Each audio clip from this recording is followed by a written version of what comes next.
Hey everybody, Allison Gardner here. And I find myself in this really weird place. Not only am I wearing a very cozy fleece blanket when I'm pretty sure it's like 60 degrees outside, but that's the difference between outside and inside. Um, but I'm sort of feeling that way, not sort of, there is no sort of about it. I'm feeling that same way emotionally right now. Where outside feels very much one way and inside feels very much a different way. If you have seen any of my journey videos or the journey to love of self videos,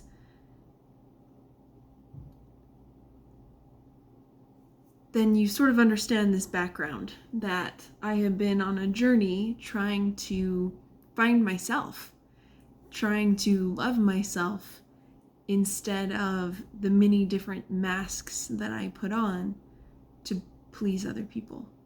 And it's been a roller coaster.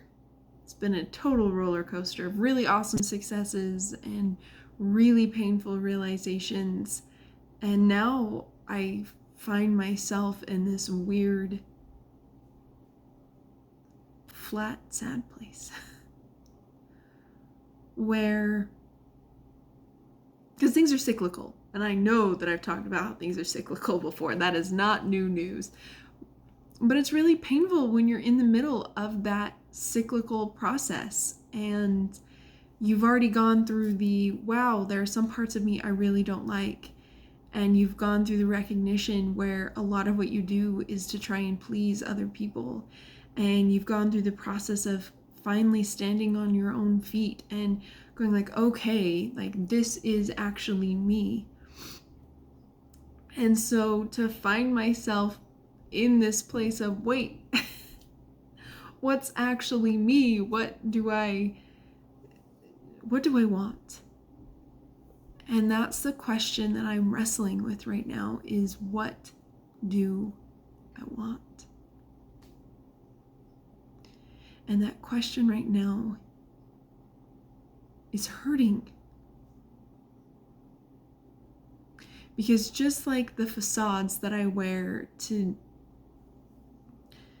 support people, the facades that I wear, the masks that I wear to look good to certain people, I'm realizing, like in the moment realizing that the things that I want are to meet outside standards. The things that I've cared about, the things that I've gone for my whole life are to meet an outside standard, to meet an outside approval, to care about something because someone I cared about or I thought was important told me to care about it. And it is so painful when someone asks you what you want to realize that pretty much everything you want is because you wanted to look like a good person. Like, everything that you want was from peer pressure. Like, and you guys might be like, wow, she's messed up. Okay. Like, that's how I feel right now. Right now, I feel so messed up. I feel like somebody pulled a rug out from under me and now I'm just here. And I'm looking around and I'm trying to take stock. And I just went on a walk and asked myself, what do I want? And like the top 5 things that I had this conversation with myself of things that I wanted were things I used to want. To look good or to meet somebody else's standard. Does that mean that does that mean that I won't ever see their intrinsic value as something that I want for myself? No, like I'm not saying that I'm chucking everything out the window, but I'm taking a hard look at what I care about. And I'm taking a good hard look at my motivations. That's what this is am I motivated to do this because I want it? Or am I motivated out of fear? Am I motivated out of loneliness? Am I motivated out of not looking good, which is also still fear? So what are my motivations?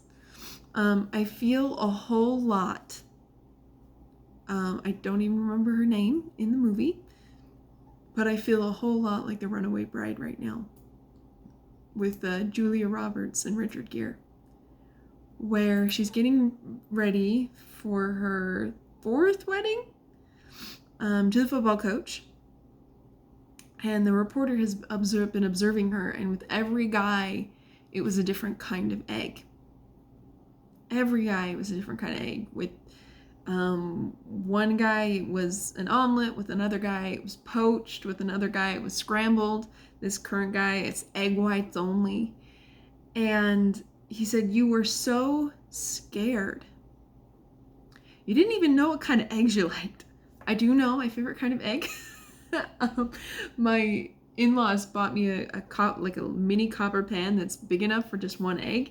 And so every morning for breakfast, I whip up an egg and I put it in that, and then I cut up a string cheese, like a string of string cheese, and I cook it on both sides and I eat it. My favorite kind of egg. And because I love the melted cheese, it's my favorite. So I do know what kind of eggs I like. But I am realizing that for a really long time, I interpreted the world that if I didn't meet certain standards, I wasn't lovable. And now that I realize that God loves me and that I have worth to Him, whether I meet those standards or not, okay, that even feels weird saying that out loud, because I have lived that way so long. That I could only be considered a good person, that I could only be considered valuable if I met certain standards. And so now that I'm realizing that I'm valuable and I'm worthwhile and I'm loved, whether I can meet those standards or not, I'm now having to face, what do I want? What do I want? How do I want to live if I'm not living those standards out of fear? And that's terrifying.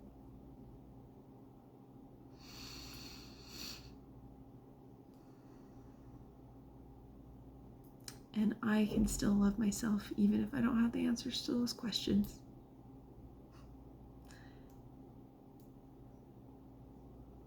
And I'm wondering if maybe that's the whole point.